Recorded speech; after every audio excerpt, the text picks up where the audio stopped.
Françaises, Français, nous voilà ensemble au rendez-vous de notre pays et de notre avenir. Ah là là, le rendez-vous de notre pays et de notre avenir. Comment traiter cette semaine d'actualité sans parler de l'allocution d'Emmanuel Macron lundi soir? En parlant de sujets plus importants comme la destruction de la planète par exemple?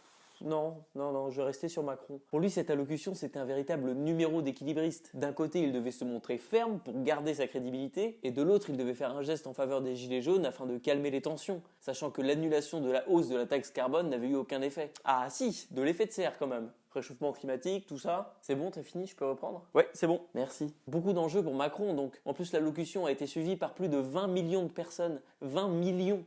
Tu t'imagines parler devant 20 millions de personnes?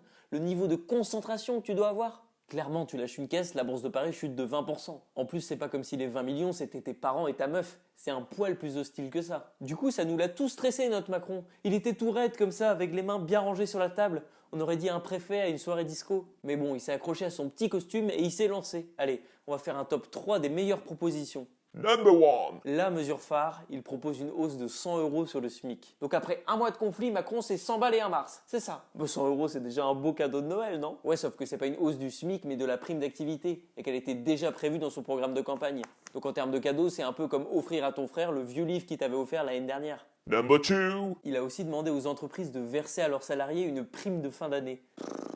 Ouais. Et en exclusivité, on a la réaction des actionnaires du groupe Lagardère.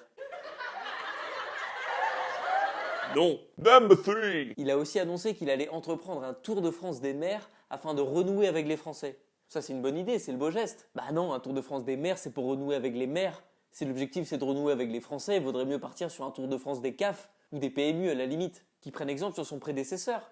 Hollande, quand il veut rencontrer les Français, il va faire dédicacer son livre au Leclerc. C'est con, mais ça marche. Un Macron en forme donc. On notera également l'étonnant rapprochement avec Nicolas Sarkozy, qu'il a consulté avant l'allocution et dont on sent clairement la patte sur la défiscalisation des heures supplémentaires, ainsi que sur cette sortie énigmatique sur l'immigration. Je veux aussi que nous mettions d'accord la nation avec elle-même sur ce qu'est son identité profonde, que nous abordions la question de l'immigration. Il nous faut l'affronter. Ouais, affaire à suivre. On attend avec impatience de voir tout le bien que ça va faire à notre pays. Sinon, à part ça, l'allocution était accompagnée d'un encart avec une personne qui la traduisait en direct en langage des signes. Et on envoie de la force à ce flûtiste qui a joué là le plus long morceau de sa vie, l'ouverture Galbe-Westen de la 7e variation du concerto pour 6 flûtes à bec d'Emmanuel Macron. Macron musicien donc, mais acteur également. Son jeu d'une finesse et d'une profondeur inouïe a marqué les esprits. Quand la violence se déchaîne, la liberté cesse. Je les ai vues, ces femmes de courage, pour la première fois disant cette détresse, sur tant de ronds-points. Cela vient de très loin, mais c'est là, maintenant.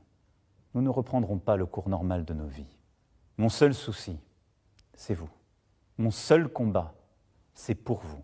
Notre seule bataille, c'est pour la France. En tout cas, je trouve que 20 millions de personnes pour voir ça, ça fait beaucoup. En plus, si vous vouliez voir un acteur de comédie ramer, faire de la brasse coulée ou se prendre un énorme plat en direct, il y a toujours le grand bain au cinéma. C'est moins vicelard et les acteurs sont meilleurs. Dans le reste de l'actualité, le Sénat va examiner la possibilité de régler certains impôts au bureau de tabac. Ouais, avec une taxe de 80% sur les paquets de cigarettes, on peut se demander si c'est pas déjà le cas. Mais bon, finalement, ça peut être une bonne idée. Les Français sont fauchés, ils croulent sous les impôts. D'accord, mais si les règles au bureau de tabac, ils auront toujours la possibilité de se refaire, en misant la moitié sur Spider-Man, le nouveau cheval qui monte au Quintet Plus. Christophe Castaner a annoncé qu'il allait porter plainte contre Nicolas Dupont-Aignan, qui avait sous-entendu que le gouvernement aurait participé aux dégradations de l'Arc de Triomphe. Nicolas Dupont-Aignan a tout de suite dénoncé une tentative d'intimidation envers un adversaire politique. Attends, mais Nicolas Dupont-Aignan, il fait de la politique? Moi, je croyais qu'il tenait un stand de crêpes. Nice, une voiture rate un virage et atterrit 30 mètres plus bas sur le toit d'une maison. Une chute vertigineuse à plus de 5 mètres par seconde. C'est simple, on n'avait rien vu tomber aussi vite depuis la cote de popularité d'Emmanuel Macron. Dans un entretien avec des élus locaux qui n'auraient jamais dû fuiter, Emmanuel Macron a reconnu que la limitation à 80 km/h et la baisse des APL étaient des conneries. Et du coup, il est d'accord avec les Français. C'est assez rare pour être notifié.